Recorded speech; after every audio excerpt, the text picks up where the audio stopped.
welcome back to my channel, or if you're new then welcome to my channel. Thank you so much for joining me today. I'm Titch92 and please don't forget to subscribe if you enjoy my content, it would be much appreciated. So today's video is another unsolved murder, and today we are talking about Jennifer Keely. I hope I'm pronouncing her last name correctly. If I'm not, then I'm really sorry. So Jennifer was described as a normal mother who was very house proud and enjoyed taking her children to the park. She raised her young family with her partner at the time and enjoyed her life as a mother. The family lived in Kent at this time. However, Jennifer's life turned upside down shortly after giving birth to her third son in 1994. Then in 1997 it is said that she may have been diagnosed with schizophrenia, although the article I was reading seemed very unsure of this. Sometime after this, Jennifer and her partner split and he gained custody of all 3 children.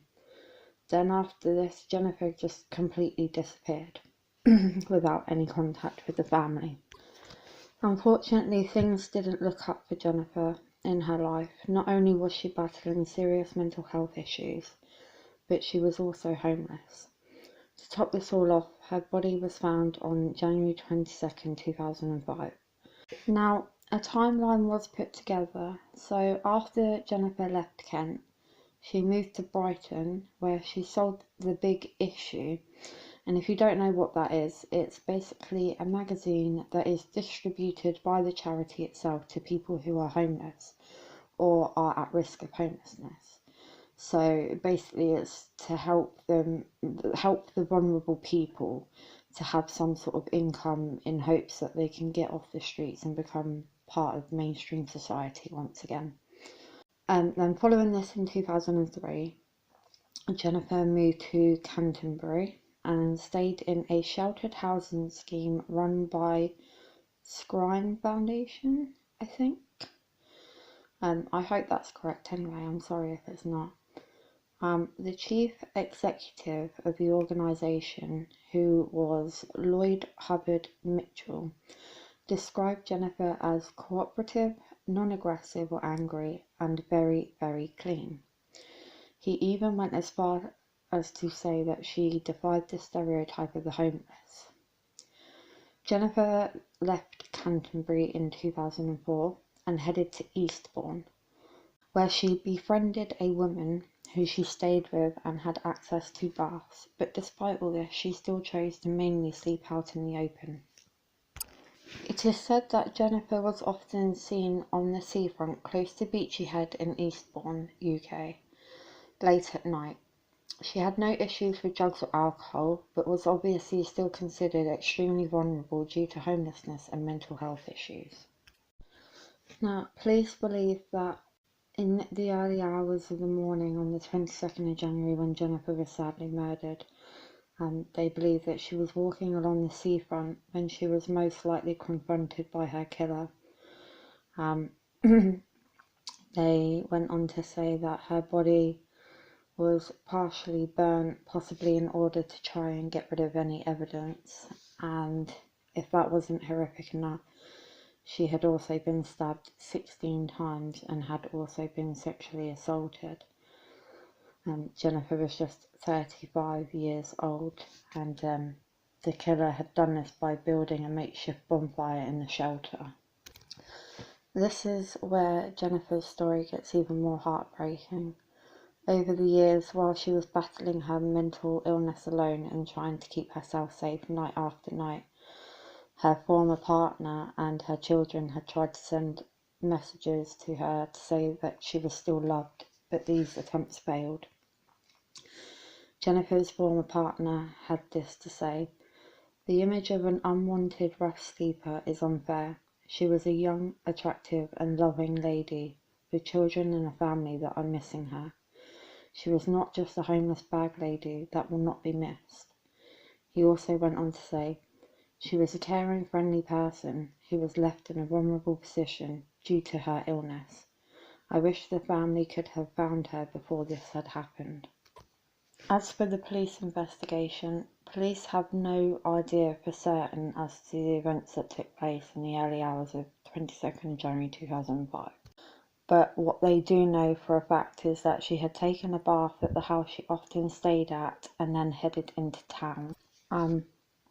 2 men were eventually arrested but were released later without charge.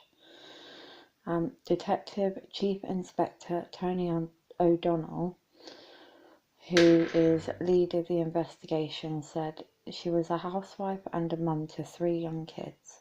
They seemed to be her life, and then she developed this mental health problem and lost everything. Now, all this information was found from articles written back in 2005, and the case seemed to have gone cold, but there is some more information. In 2017, there was another article written to say that police have reopened Jennifer's investigation because they believe that Mark Dixie was involved. Now, if you don't know who Mark Dixie is, he is a 47-year-old man. Well, when the article was written, he was 47, so he's probably 48, going on 48 now. And this monster was given 2 more life sentences. His earliest release date is now between 2040 and 2045, as of November 24th, 2017. Mark started attacking women when he was just 16 years old. And at 16, he raped an office worker, aged 44, in her car. He then proceeded to tie her up and started a fire before fleeing. Luckily, she escaped. Then, in 2002, he fractured a woman's skull by battering her with a chef's knife sharpener, and then proceeded to sexually assault her. He then went on to sexually assault 3 women in Spain in 2003.